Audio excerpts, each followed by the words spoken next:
అందరికీ నమస్కారం తల్లి. త్వమేవ మాతా చ పితా త్వమేవ త్వమేవ బంధుశ్చ సఖా త్వమేవ త్వమేవ విద్యా ద్రవిణం త్వమేవ త్వమేవ సర్వం మమ దేవదేవా.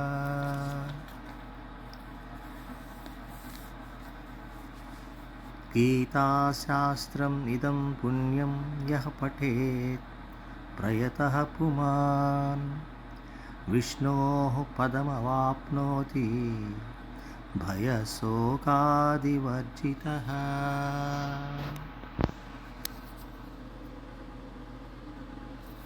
అందరూ చాలా ఉత్సాహంగా సత్సంగం యొక్క జ్ఞాన గోష్ఠిలో పాల్గొన్నందుకు మన సత్సంగులందరికీ కూడా పాదాభివందనాలు. నేను పదే పదే మనవి చేస్తున్నట్లుగా పుణ్య ఆత్మలకి మాత్రమే ఇది సాధ్యమవుతుంది తప్ప కలియుగంలో, ముఖ్యంగా కలి ప్రబలంగా ఉన్న ఈ రోజుల్లో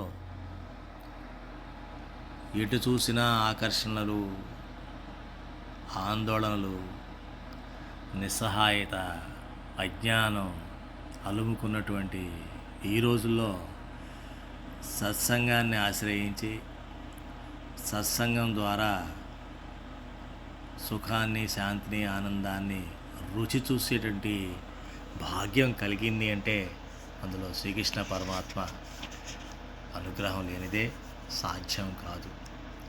సో పరమాత్మ అనుగ్రహ పాత్రులైన వారంటే వారు సామాన్యులు కారు, వారు అసామాన్యులు, పవిత్రులు, గౌరవనీయులు.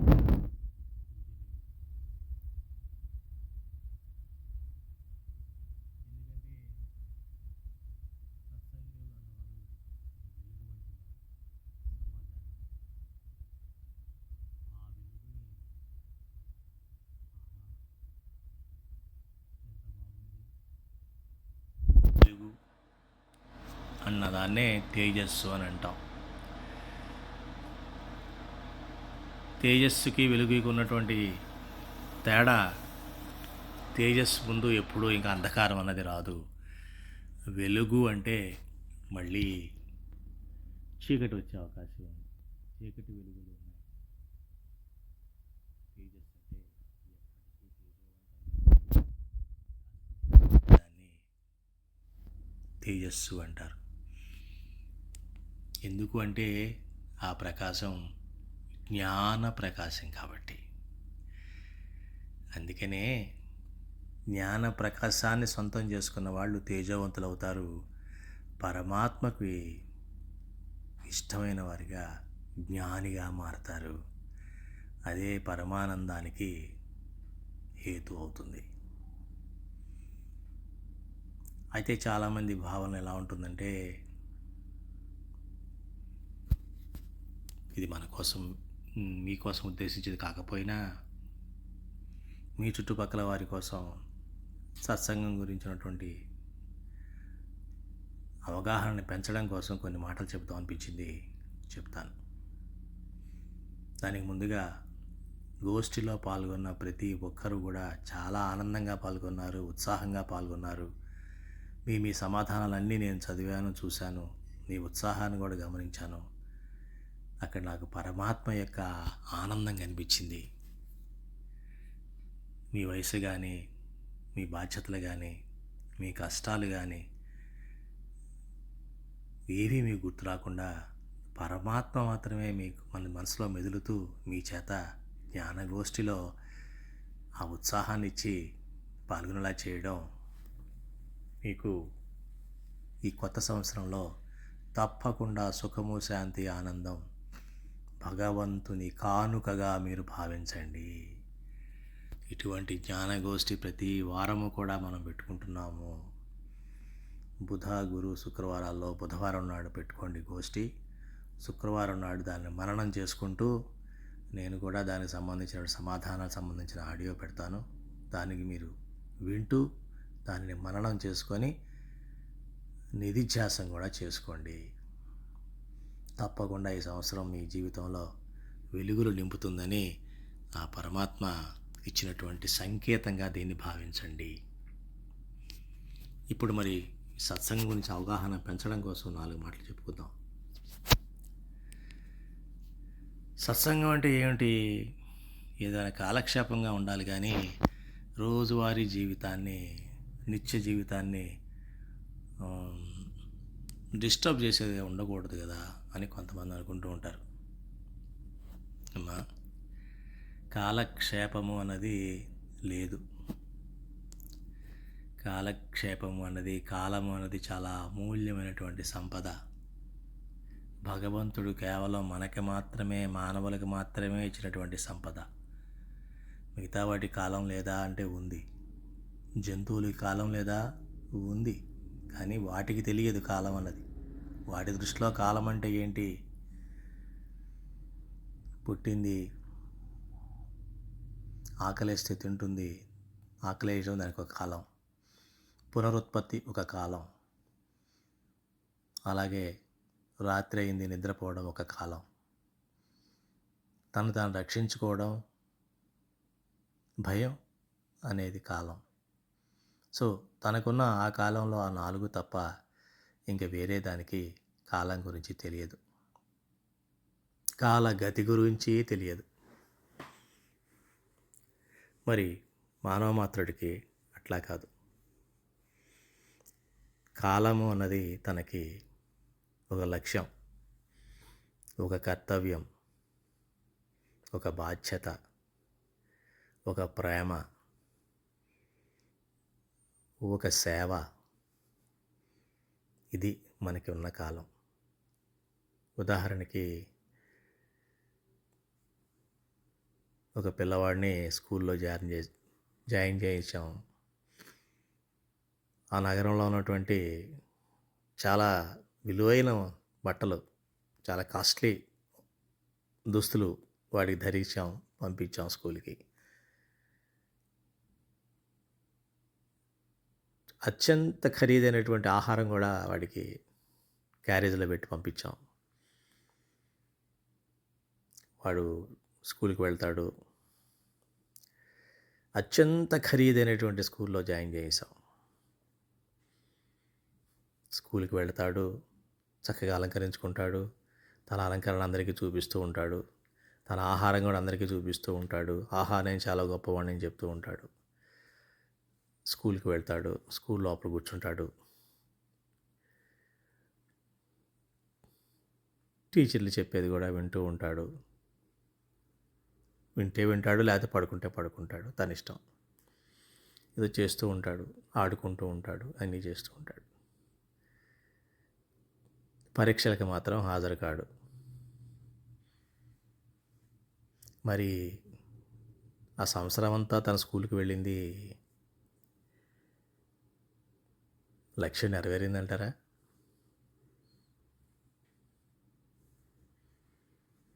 మిగతావన్నీ ఎంత రిచ్గా ఉన్నా, అన్నీ ఎంత బాగున్నా, స్కూల్కి వెళ్ళడం అన్నది లక్ష్యం ఏంటంటే అక్కడ బాగా చదువుకొని, చదువుని వంట పట్టించుకొని, ఎలాగైతే తను తీసుకెళ్ళినటువంటి ఆహారాన్ని శరీరానికి వంట పట్టి అది బలంగా మారితే ఎట్లాగైతే తను మిగతా పనులు చేసుకోగలిగే సమర్థత, శక్తి తనకు వస్తుందో, అదే రకంగా అక్కడ ఉన్నటువంటి జ్ఞానం తీసుకోకపోతే, ఆ జ్ఞానానికి తాను పరీక్ష పెట్టుకోకపోతే, ఆ పరీక్ష ఏదో బాధగా అనిపిస్తే ఆ లక్ష్యం నెరవేరినట్టు అవ్వదు. అలాగా స్కూల్లో విద్యార్థిగా అతనికి ఉన్నటువంటి కర్తవ్యం ఒక లక్ష్యం కింద మార్చుకొని జీవితాన్ని గడిపినట్లయితే, అది ఆ లక్ష్య సిద్ధి ఎప్పుడైతే జరుగుతుందో అప్పుడు తనలో ఒక రకమైనటువంటి ఆనందం వస్తుంది. అంటే లక్ష్య సిద్ధికి ఆనందానికి ఉన్నటువంటి సంబంధం తెలుసుకుంటాడు.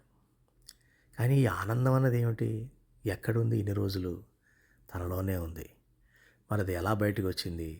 ఒక లక్ష్యం ద్వారా వచ్చింది, లక్ష్య సిద్ధి ద్వారా వచ్చింది. ఆ లక్ష్య సిద్ధి ఎలా జరిగింది? ఆ లక్ష్యానికి పాటుపడడంలో పాటుపడడంలో వచ్చింది. ఆ పాటుపడడం అన్నది ఏమిటి? కాలాన్ని సద్వినియోగం చేసుకోవడం. అది కాలం అంటే. అట్లాగే మనకి వచ్చేటప్పటికి సత్సంగము అన్నది కాలక్షేపము కాదు.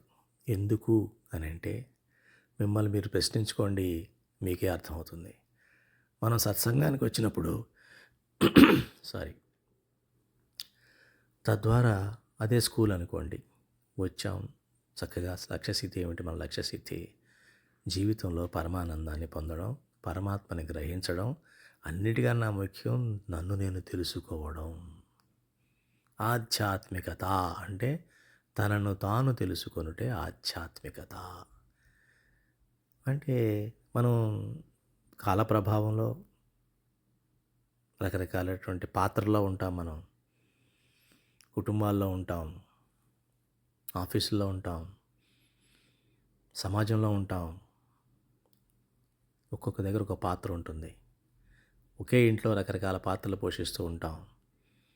మనవడికి తాతగా, నానమ్మగా, అమ్మమ్మగా, భర్తకి భార్యగా, భార్యకి భర్తగా, పిల్లలకి తండ్రిగా, తల్లిగా, పక్కింటి వారికి పొరుగువారిగా, సమాజంలో పౌరుడిగా, ఇట్లా ప్రతి చోట మనం ఒక పాత్ర అనేది మనకు ఉంటుంది. ఆ పాత్రకి న్యాయం చేయడం వరకే మనం చేసే పని. తద్వారా ఎవరిని ఇబ్బంది పెట్టకుండా మనం చక్కగా ఉంటాం. అంటే ఇక్కడ ఏం జరుగుతుందంటే మనం పాత్ర ద్వారా మనల్ని మనం డిఫైన్ చేసుకుంటూ ఉంటాం, నిర్వచించుకుంటూ ఉంటాం. నేను ఇది, నేను అమ్మని, నేను భార్యని, నేను అమ్మమ్మని, నేను నానమ్మని, నేను రిటైర్ అయిన ఎంప్లాయీని, నేను ముసలిదాన్ని, లేదా వయసు వృద్ధురాలను, నేను చిన్నదాన్ని, ఇట్లా రకరకాలుగా మనల్ని ఒక పాత్ర ద్వారా నిర్వచించుకుంటాం తప్ప అసలు ఈ నేను అన్నది ఏమిటన్నది ఇప్పుడు కూడా పట్టించుకునే అవకాశం కానీ ఆ పాత్ర నేను అనే పాత్ర లేని నేను అనుభవించేటువంటి సమయం కానీ అవకాశం కానీ మనకి నిత్య జీవితంలో దొరకదు. సరే, మానవ జీవితానికి వచ్చేటప్పటికి జంతు జీవితానికి మానవ జీవితానికి కాలంలో ఉన్నటువంటి అనుభూతిలో ఉన్నటువంటి ఆ తేడా ఏమిటో ఒకసారి గమనిద్దాం. మనకి తెలుసు ఈ కాలంలో అంటే మనం గమనించినట్లే పగలు రాత్రి అనుకుందాం మనకు కూడా. కాకపోతే మనకి 3 అవస్థలు ఉంటాయి. జాగ్రత్త అవస్థ, స్వప్నావస్థ, సుషుప్తావస్థ. ఈ 3 అవస్థల్లో కూడా మనం ఒక్క సుషుప్తావస్థలో తప్ప మిగతా 2 అవస్థల్లో ఏదో ఇబ్బంది పడుతూనే ఉంటాం, బాధపడుతూనే ఉంటాం, కష్టపడుతూనే ఉంటాం. సుఖం అడపాదడపా వచ్చే సుఖం కోసం అల్లాడుతూ ఉంటాం. ఈర్ష్య, అసూయ, బాధ, ఇది ఇతరుల ఆలోచనతో మనల్ని మనం చంపుకుంటూ ఉంటాం. ఇతరుల ఆలోచనలు మనలో దూర్చుకొని మనం మర్చిపోయే ప్రయత్నం చేస్తాం తప్ప మనల్ని మనం తెలుసుకునే ప్రయత్నం చేయం. అసలు నేను ఎవరు? నేను ఈ పాత్రే కదా, ఈ పాత్ర ద్వారా కదా ఈ ఈర్ష్య అసూయలు వస్తున్నాయి. నేను ఈ పాత్ర ద్వారా ఉండబట్టి కదా, పక్క వాళ్ళ గురించి కంపేర్ చేసుకోబట్టి కదా, పక్క వాళ్ళ గురించే సగం ఆలోచన రోజంతా ఆలోచించడం వల్ల కదా నాకు ఇటువంటి దిక్కుతోచని స్థితిలో ఉన్నానన్నట్టు ఆలోచన మనలో వస్తూ ఉంటుంది. ఇది సహజం. ఎవరు వారు ప్రశ్నించుకుంటే తెలిసేటువంటి సత్యం. అది నిత్యం కూడా అయిపోయింది దురదృష్టవశాత్తు. ఒకప్పుడు ఒక బాధ్యతగా కర్తవ్యంగా చేసి వదిలేసి మిగతా టైం అంతా కూడా భగవంతుడి యొక్క సంకల్పంతో, భగవంతుడి యొక్క ఆరాధనలో, ప్రకృతి యొక్క సేవలో ఉంటూ ఉండేవాళ్ళు. ఇప్పుడు అది లేదు. ప్రకృతికి దూరంగా ఉన్నాం, భగవంతుడికి అసలు కనుచూపు మేరలో లేకుండా అయిపోయాం. సత్సంగంలో మాత్రమే ఈ 3 అవస్థల నుంచి మనం బయటకు పడి నేను అన్నదానితో మనం ఉండగలిగేటువంటి అవకాశం దొరుకుతుంది. అది తెలుసుకున్న ఆ ధర్మ సూక్ష్మం తెలుసుకున్న వాళ్ళకి ఈ మానవ జన్మ చాలా ఆనందకరంగా ఉంటుంది. అప్పుడే త్వమేవ మాత త్వమేవ పిత అని, త్వమేవ బంధువు అని చెప్పేసి, త్వమేవ విద్య త్వమేవ ద్రవిణం అని, అన్నీ నువ్వే అనే భావన నాలో కలిగిన నాడు అదే శాంతి, అదే ఆనందం, అదే సుఖం. కాబట్టి సత్సంగం అన్నది ఒక వరం. శ్రీకృష్ణ పరమాత్మ భాగవతంలో చెప్పిన స్వామినారాయణ భగవాన్ వచ్చి ఆయన కూడా స్వయంగా సత్సంగాన్ని ఏర్పరిచి దానికి మూల కారణం కూడా ఆయన చెప్పిన భాషలో చెప్పాలంటే సత్సంగము అన్నది ఎన్నో కల్పాలండి, రోజులు కాదు, జన్మలు కాదు, యుగాలు కాదు, కల్పాల నుంచి చేసినటువంటి జీవుడు చేసిన సాధనకి తను కోరుకున్న వరము ఇది సత్సంగం. సత్సంగం అన్నది ఆయనకి మనకి ఎన్నో కల్పాల నుంచి మనం చేస్తున్నటువంటి సాధనకి వచ్చినటువంటి ఫలితం. ఎన్నో అశ్వమేధ యాగాలకి, రాజసూయ యాగాలకి సమానం. ఇది తప్ప ఇంక ఎన్ని చేసినా కూడా అవన్నీ కూడా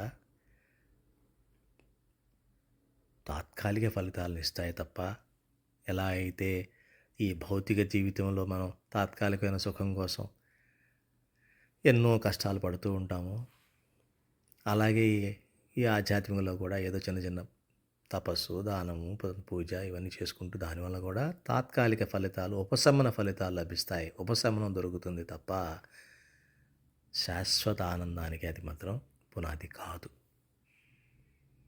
కాబట్టి తనని తాను తెలుసుకోవడానికి ఉన్న అద్దం, యథార్థంగా తెలుసుకునేటువంటి అద్దం లాంటిది సత్సంగం.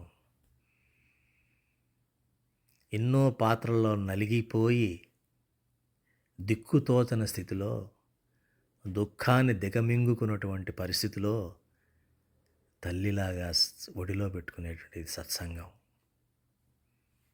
భవిష్యత్తు కోసం బెంగగా, ఎటు వెళుతుందో ఈ జీవుడని తెలియనటువంటి ఆందోళన, వెనక్కి తొంగి చూస్తే చేసినటువంటి తప్పులు, పొరపాట్లు, ఇవన్నీ కూడా మనిషిని కుచలం చేసేస్తున్న సమయంలో, రేపు అన్న దాని మీద భయంగా ఉన్నటువంటి పరిస్థితిలో ఒక తండ్రిగా భరోసా ఇచ్చేటువంటిది సత్సంగం. ఏమిటి అంధకారం అలుకుంటోంది, ఎటూ వెలుగు కనిపించడం లేదు, సాయం చేసేవాళ్ళు లేరు, తోడు లేదు అనుకున్న తరుణంలో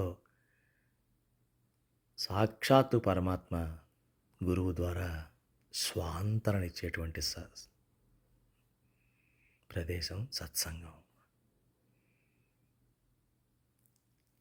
నేనే కాదు, మానవ జీవితాన్ని ఆస్వాదించగలము. ఏదో ఎప్పుడైపోతుందో భగవంతుడా, స్కూల్ ఎప్పుడైపోతుంది, ఈ గృహస్థాశ్రమం ఎప్పుడైపోతుంది, ఈ జీవితం ఎప్పుడైపోతుంది అనేటువంటి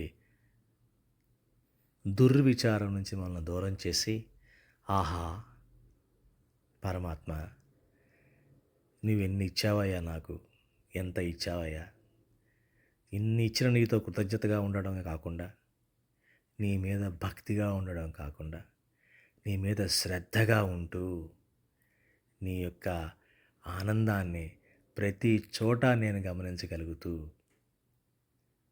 ఇచ్చేటువంటి అవకాశం నాకు సత్సంగం ద్వారా వచ్చింది అని అనుకోండి అని మన విషయం తెలియపరచినట్లయితే ఎంతోమందికి అంధకారంలో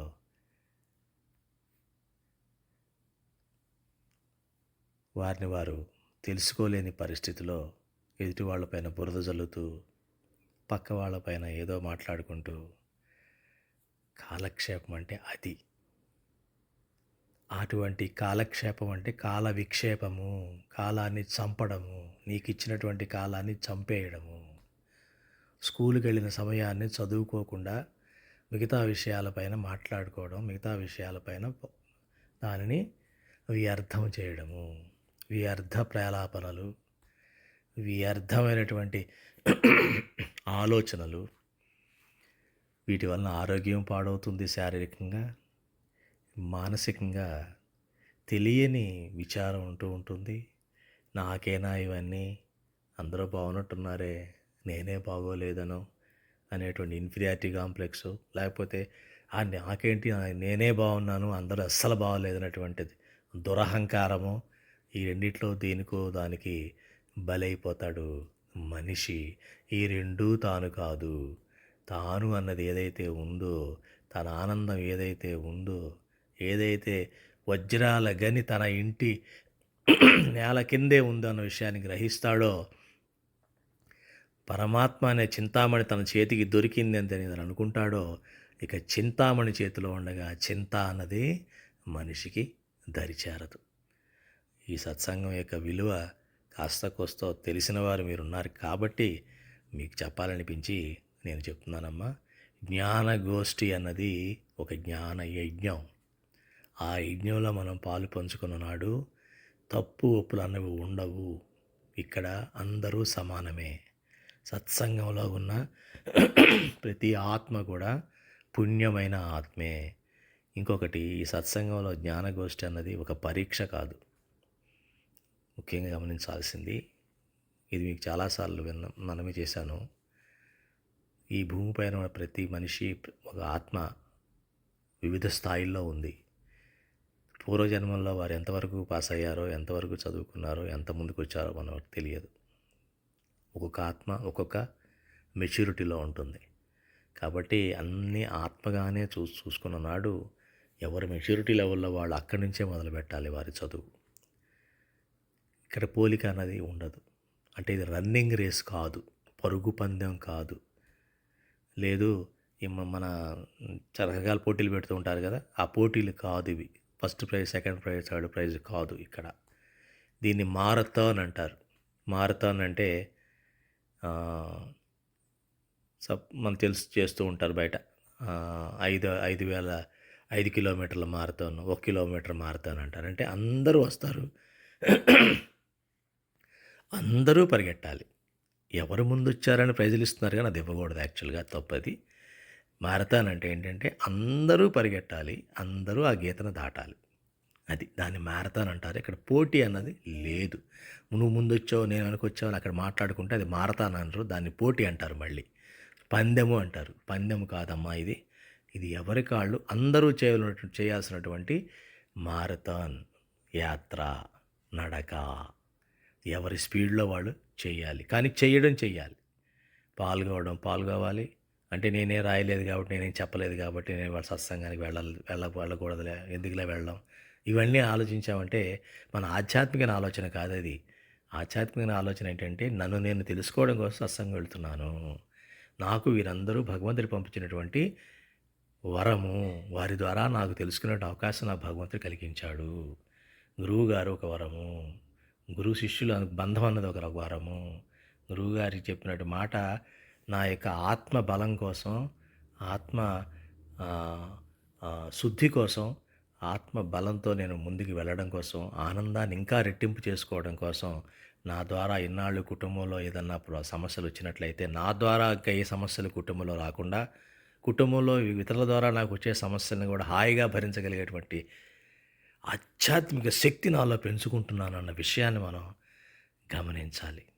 అంటే ఇది చాలా పవిత్రమైనటువంటి ఆలోచన, చాలా ఉన్నతమైనటువంటి ఆలోచన, శ్రేయస్సుతో కూడినటువంటి ఆలోచన, హాయిగా ఉండేటువంటి ఆలోచన. మరి ఇవన్నీ మనం మనతోనే శాశ్వతంగా ఉంచుకోవాలంటే, అంటే పవిత్రత, ఒక ఆనందం, ఒక శ్రేయస్సు, ఒక హాయి, ఇవన్నీ కలిపి మనతోనే శాశ్వత నివాసం ఉండాలంటే సత్సంగం మాత్రమే శరణ్యం. ఈ సత్సంగం అదృష్టం కొద్దీ, అనుగ్రహం కొద్దీ ఎన్నో కల్పాల ఉన్నటువంటి మన యొక్క సాధన ఫలితంగా దొరికింది అని దీని మహిమ తెలుసుకొని సత్సంగానికి విలువని పెంచి ఆ మహిమనికి మీరు కూడా అనుభవిస్తూ మరింత ఉత్సాహంగా మీరు జ్ఞానగోష్ఠిలో ప్రతి సత్సంగానికి కూడా హాజరయ్యి ఈ కొత్త సంవత్సరాన్ని నిజంగానే కొత్త సంవత్సరంగా మీరు చేసుకోండి, పండగలు చేసుకోండి కాదంటం లేదు. కానీ సత్సంగంలో ఉన్న హాయిని మాత్రం పోగొట్టుకోవద్దు. అందులో ఉన్న ఆనందాన్ని సొంతం చేసుకోండి. ఇది ఎవరి సొత్తు కాదు. ఎవరి సొత్తో మనం దొంగ సొత్తుగా తెచ్చుకోవటం లేదు. ఎవరి దగ్గర నుంచో మనం అపహరించటం లేదు. ఎవరినో మనం ఇబ్బంది పెట్టి బాధ పెట్టి తెచ్చుకోవడం లేదు. ఇది మనలో ఉన్న గనిని భగవంతుడు మనలో పెట్టినటువంటి, ఆయన బహుమతిగా మనకి ఇచ్చి పంపించినటువంటి ఈ శరీరంతో ఇచ్చినటువంటి సత్సంగం అనేటువంటి గిఫ్ట్, మనకి ఇచ్చినటువంటి గిఫ్ట్ని ఎంజాయ్ చేస్తున్నాం అని భావనతో మీరందరూ కూడా ఈ కొత్త సంవత్సర శుభాకాంక్షలు మరి ఒక్కసారి మీకు చెప్తూ జ్ఞాన శుభాకాంక్షలు మీకు అందజేస్తున్నాను.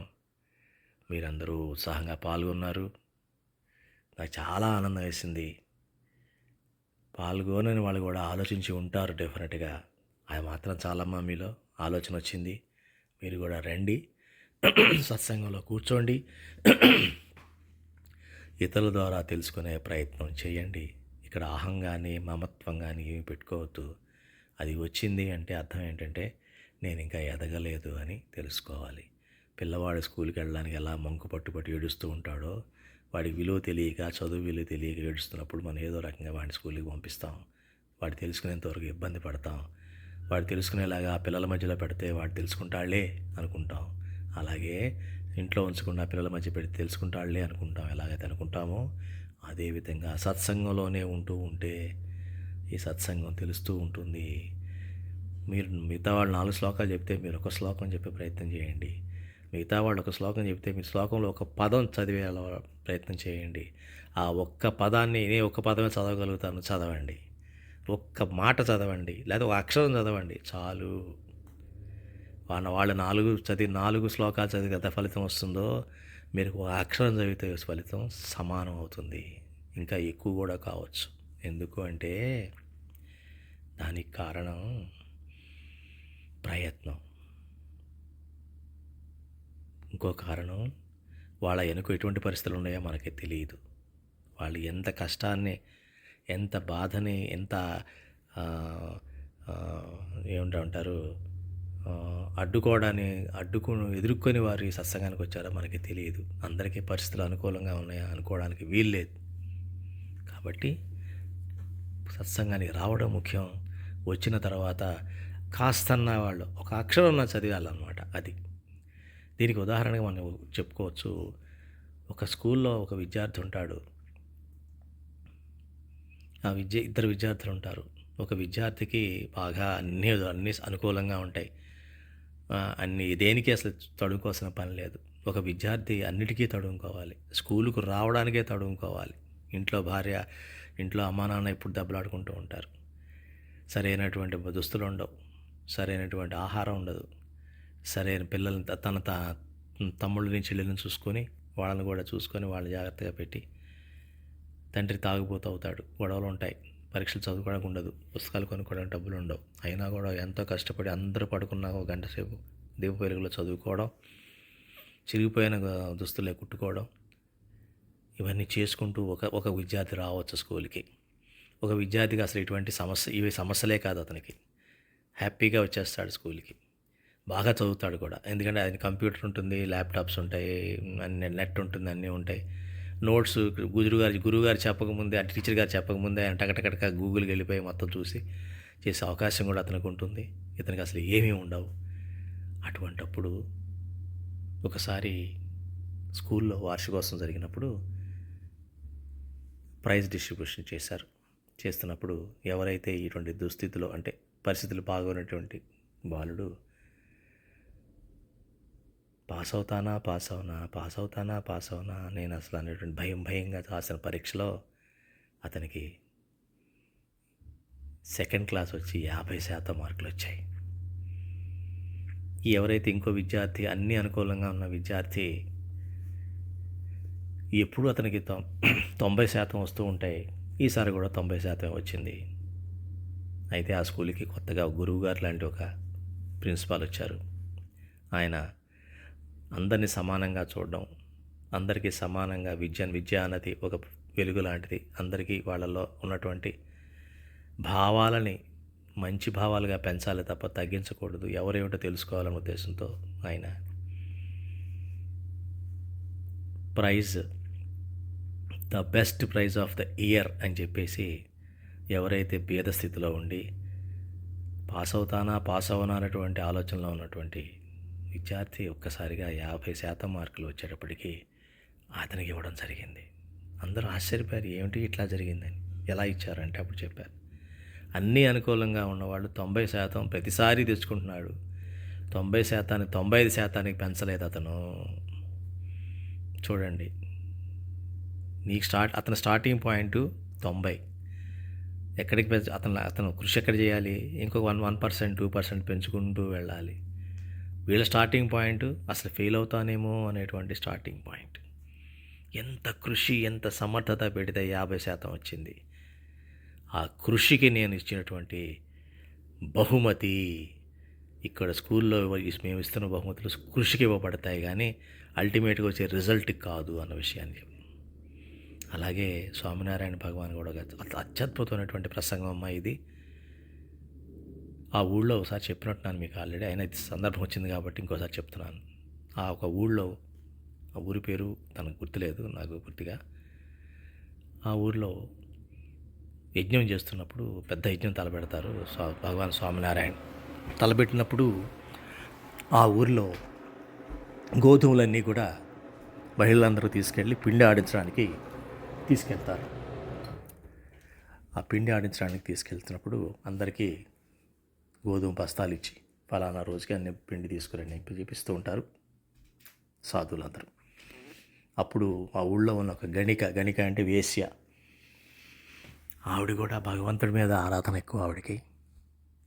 ఆవిడ పరమాత్మ గురించి తెలుసు, స్వామినారాయణ భగవాన్ అంటే ఆవిడకి భక్తురాలు. బయటికి రావడం కుదరదు కాబట్టి వచ్చేది కాదు. కానీ పరమాత్మ స్వయంగా అందరికీ ఇస్తున్నారు ఊళ్ళోకి, చిన్న పెద్ద చూడకుండా, చిన్న అని చెప్పేటికి తను కూడా వస్తుంది. వచ్చేటప్పటికి ఆవిడ అందరూ ఏంటి నువ్వు వచ్చావన్నట్లుగా చూస్తారు. కానీ స్వామినారాయణ భగవాన్ చూసి, రామా నువ్వు రాంచి ఏంటి అని అడిగితే, నేను కూడా పిండి ఆడిస్తాను స్వామి అంటే, సరే అయితే ఈ బస్తా తీసుకెళ్ళి ఆడిచ్చి తీసుకురా అని వెళ్తే, అప్పుడు ఆ పిండి ఆడిచి తీసుకొచ్చినప్పుడు చేతులన్నీ బొబ్బలెక్కిపోయి ఉంటాయి. మిగతా వాళ్ళందరూ కూడా బాగా ఉన్నవాళ్ళు పని వాళ్ళని పెట్టి వీళ్ళని పెట్టి ఆడించారు, లేకపోతే కుటుంబ సభ్యులు వాళ్ళ పంచుకొని ఆడించారు తప్ప ఈవిడ మాత్రం ప్రతి ధాన్యాన్ని కూడా తనే స్వయంగా రాత్రంతా కూర్చొని ఆడించి బొబ్బలెక్కిపోయేలాగా తిరగలు తిప్పి అన్నీ చేసి చేతుల నిండా బొబ్బలు అయినా కూడా చేసుకొని వచ్చింది. అప్పుడు స్వామినారాయణ భగవాన్ చెప్తారు, ఈవిడికి నేను ముక్తానంద స్వామికి ఇచ్చినంత ముక్తినిస్తున్నాను అని. ముక్తానంద స్వామి అంటే ఆయనకున్న పరమహంసల సాధువుల్లో నెంబర్ 1 సాధువు. ఆయనకి చేసిన సాధన, ఆయన ఇప్పటివరకు చేసినటువంటి వాటికి ఫలితంగా ఎంత ముక్తి అయితే వస్తుందో తగు సమానమైన ముక్తి, ఆవిడ పేరు గుర్తులేదు, మరో భక్తురాలు, ఈసారి మళ్ళీ ప్రసంగంలో చూసి చెప్తాను, ఆవిడకి ఇస్తున్నానని చెప్పడం జరిగింది. అది పరమాత్మ అంటే. పరమాత్మని అర్థం చేసుకున్న వాడికి అన్నీ అర్థం అవుతాయి. అందుకే చెప్తారు, బ్రహ్మ విద్య తెలుసుకున్న వాడికి ఇంక ఏ విద్యతోనూ పని లేదు అని. దానికి కూడా ఉపనిషత్తులో కథ ఉంది, మనం చెప్పుకున్నాం. మళ్ళీ సమయం వచ్చినప్పుడు చెప్తాను, ఇప్పుడు సమయం ఎక్కువైపోయింది. మరి ఇన్ని మంచి విషయాలు మనతో మనం పంచుకోవడానికి అలాగైతే ఆనందంగా ఉంది. ఈ ఆనందాన్ని మీరు కూడా ఆస్వాదిస్తారని భావిస్తూ, మీ అందరి మేలు కోరుతూ, మీ అందరికీ సుఖము, శాంతి, ఆనందం కలిగించాలి పరమాత్మ. మీ కుటుంబంలో ఆనందం వెల్లివిరియాలని మీరందరూ ఈ నూతన సంవత్సరంలో సత్సంగ సంవత్సరంగా మిమ్మల్ని ప్రకటించుకోండి. సత్సంగం ద్వారా వచ్చే సంవత్సరానికి మీరు అన్ని విధాలుగా మీలో ఒక తేజస్సుని మీరు సొంతం చేసుకోవాలని ఆశిస్తూ, శుభం భూయాత్. జై స్వామినారాయణ.